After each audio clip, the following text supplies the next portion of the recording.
தகுதியுள்ளவர் அப்படின்னு நீதிமன்றம் இன்னைக்கு சொல்லிருச்சு. அவர் மீது 11 குற்றச்சாட்டுகள் அரசு தரப்பில் சுமத்தப்பட்டன.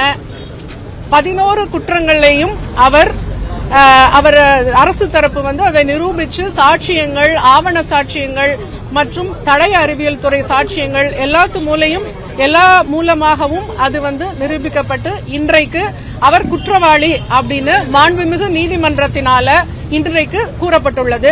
அந்த தண்டனை விவரங்கள் என்ன அப்படிங்கறத 2ஆம் தேதி வெளியிடப்படும், 2/6 அன்றைக்கு வெளியிடப்படும் அப்படின்னு மாண்புமிகு நீதிமன்றம் இன்னைக்கு சொல்லியிருக்கு.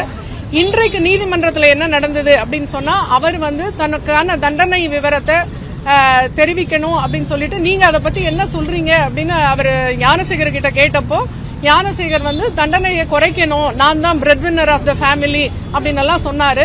அரசு தரப்புல அதுக்கு கடுமையான ஆட்சேபம் தெரிவித்து மேக்சிமம் பனிஷ்மெண்ட் அவருக்கு கொடுக்கணும் அப்படின்னு சொல்லி அது போக அதுக்கான ஜட்ஜ்மெண்ட்ஸையும் நீதிமன்றத்தில் கோட் பண்ணி கொடுத்திருக்கிறோம்.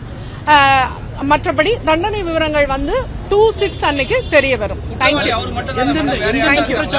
2/6 அன்னைக்கு டீடைல்டா சொல்லலாம்.